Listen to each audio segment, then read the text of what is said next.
people that don't drink ourselves. Come to the point where there is always a fire outbreak in the market. It's either they need to conduct some spiritual cleansing, churches need to pray, fast, and be specific to that market, or Lagos markets in general.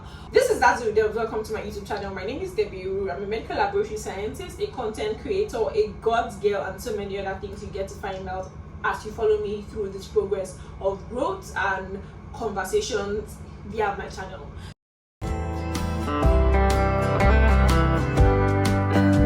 Welcome to Dazzle with Debs. Please subscribe if you've not. I love you. I think Nigerians should start to hold each other accountable, and we should start to have a bit of conscience, and we should put some bit of urgency. There should be penalty when people are not treating matters that should be treated urgently as it should be. There should be penalty. You cannot just afford to stroll through the lives of people and all of that. Each day we get off our beds with a positive mindset, hoping to have a better day than yesterday.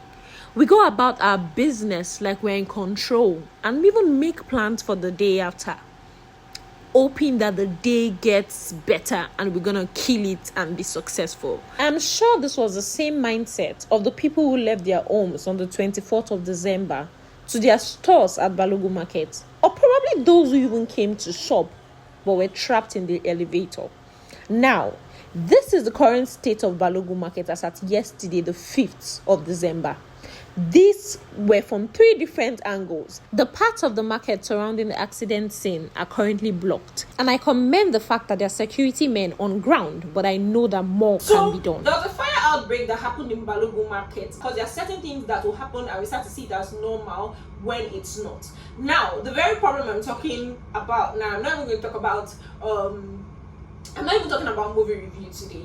I'm going to talk about the fire outbreak that happened and that is still happening in Balogun Market, Lagos, in Eco Market as we popularly know it to be called. It happened in 2025, started on 24th, and then I went to the market yesterday. I have videos and pictures that I will post.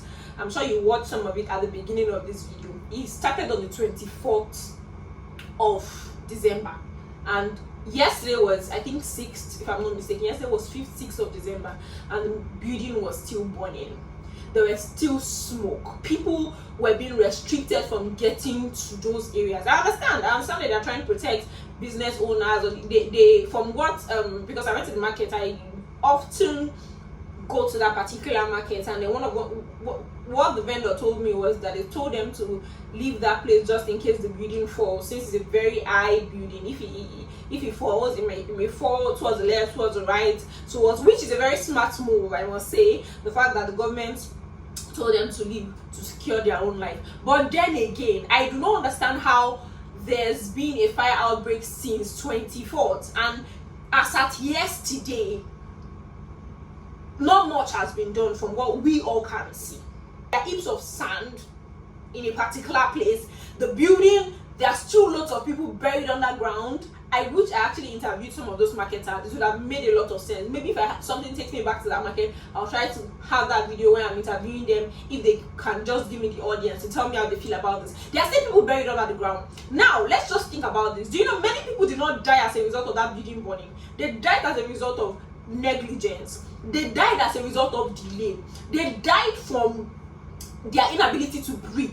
I'm sure they were waiting and hoping for help. We heard the story about a guy who just came from China and was trying to help his friend pack goods or probably lock the shop, and then cement fell on his leg. I'm sure when that happened, people were still trying to run, and he was begging that somebody should help him, that cement has fallen, they should get a bookie. He was going to pay, he was willing to pay. His money could not even save him at that point. Imagine if they had gotten to that place, because people said they were still talking to that guy hours after. And then he even went as far as giving his wife the access bank pin. He gave someone access bank pin to give his wife, because he knew and felt that he was going to die. He was weak already. If they had done something earlier, in a working country, a lot of people wouldn't have died. In a working country, they would have been pulling out bodies, and people and ambulances will be everywhere trying to take them to the hospital and all. But in Nigeria, the fire was burning 3 days later. People could still snap fire visibly.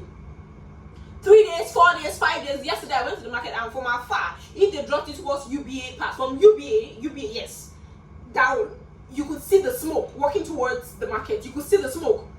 From Mandilas, you could see the smoke. Mandilas, that's the female part where they sell, when you're coming out from where they sell wigs and all of that. If you're coming out from breadfruit, joining through that part of Mandilas, where, if you know the market very well, they sell gym wears, they sell dresses and all. The market was still burning. And then I went to the other side of Mandilas, the male section. I went up, took a video. There was smoke. There was heap of sand.